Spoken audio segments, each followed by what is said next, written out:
औज़ुबिल्लाहि मिनश्शैतानिर्रजीम बिस्मिल्लाहिर्रहमानिर्रहीम। Dear students, अस्सलाम वालेकुम वरहमतुल्लाहि वबरकातुहू। ये हमारा 12th का और 11th का कंबाइन क्लास है और हमारा मौजू है उर्दू ज़बान का तारीख़ी जायज़ा, यानी कि उर्दू ज़बान कैसे वजूद में आई, इसकी तारीख़ क्या है, तो इसके बारे में हम बहस करेंगे। इंशाल्लाह ये एक लेक्चर में ही कंप्लीट नहीं होगा, बल्कि इसके 2-3 लेक्चर होंगे, तो इंशाल्लाह ये सिलसिलावार हम इस पर बहस करेंगे। तो चलिए शुरू करते हैं। उर्दू ज़बान हिंदुस्तान की एक जदीद और मकबूल ज़बान है और ये सरकारी ज़बान भी है, लिहाजा इसका ताल्लुक़ हिंद आर्याई से है, यानी कि जो आर्याई थे, कौम जो आर्या कौम थी, उनसे इसका ताल्लुक़ माना जाता है। दस्तूर हिंद के 8वें शेड्यूल में उर्दू ज़बान को भी शामिल किया गया है, यानी कि दस्तूर हिंद आईन हिंद का जो 8वां शेड्यूल है उसमें बाज़ाब्ता उर्दू मकबूल ये सरकारी ज़बान शामिल है। हिंदुस्तान में मुख्तलिफ़ ज़मानों में मुख्तलिफ़ कौमें आईं, यानी कि कई अदवार गुज़रे हिंदुस्तान की तारीख़ के, तो मुख्तलिफ़ कौमें आई, मुख्तलिफ़ नस्लें आईं और यहीं रच बस गई, यानी कि उन्होंने यहीं पर ठिकाना अपना बना लिया। तकरीबन 1500 क़ब्ल मसीह हज़रत ईसा से पहले, क़ब्ल मसीह हज़रत ईसा से पहले तकरीबन 1500 क़ब्ल मसीह में आर्या हिंदुस्तान आए और अपने साथ एक नई ज़बान और एक नई तहज़ीब साथ। 1500 ईस्वी क़ब्ल मसीह में हिंदुस्तान में आर्या कौम जो थी वो आई और अपने साथ एक नई तहज़ीब और एक नई ज़बान लाई। गुज़िश्ता 3500 साल के दरमियान आर्याई ज़बान इर्तिका के मुख्तलिफ़ मराहिल से गुज़री और इससे बहुत सी शाखें फूटी, यानी कि आर्याई ज़बान जो थी इसको लगभग 3500 साल लगे इसके इर्तिका को इस वजूद में आने में, और कई रद्द बदल किए गए तो इसकी बहुत सारी शाखें निकली। इसी तरह कई नई ज़बानें वजूद में आईं। आर्याई ज़बान इस सफ़र को हम हिंद आर्याई के इर्तिका से ताबीर करते।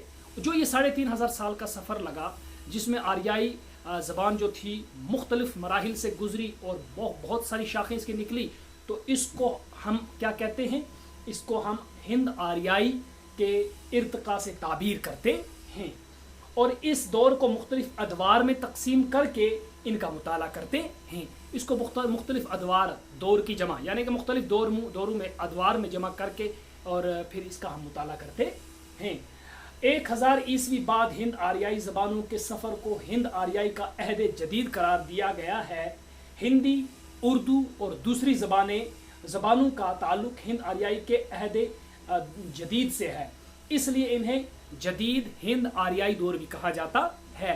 यानी कि 1000 साल का जो के बाद जो ज़बानें वजूद में आईं उसमें उर्दू है, हिंदी है, बाकी ज़बानें हैं, तो इसे हिंद आर्याई का दौर जदीद तस्वुर किया जाता है।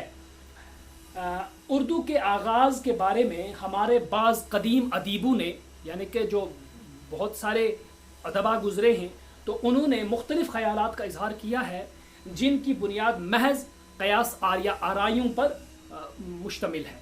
यानी कि हम इसे क़यास आराई भी कह सकते हैं, यानी कि वो पूरा उसका हमें सबूत मिलता नहीं है, लेकिन उर्दू के आगाज़ के मुतालिक कई ऐसे नज़रियात भी पेश किए गए हैं जिनकी बुनियाद ठोस दलाइल पर मुश्तमिल और शवाहिद पर मुश्तमिल है, यानी कि ठोस दलाइल दिए गए हैं इस उर्दू के इर्तिका के बारे में।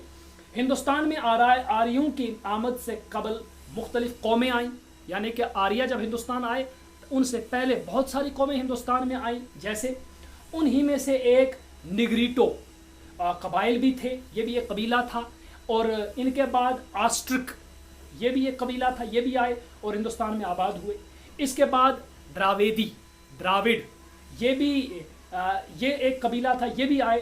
ये शहरी ज़िंदगी के आदी थे, ये देहातों में रहना पसंद नहीं करते थे, ये शहरी ज़िंदगी को तस्वुर करते थे, लिहाजा इन्हें वहाँ की आदत थी, लेकिन इन्हें एक मुहज़्ज़ब कौम की हैसियत हासिल थी। इसके बाद आर्या आए और द्राविडों को शिकस्त देकर शुमाली हिंदुस्तान के बड़े हिस्से पर कब्जा जमा लिया।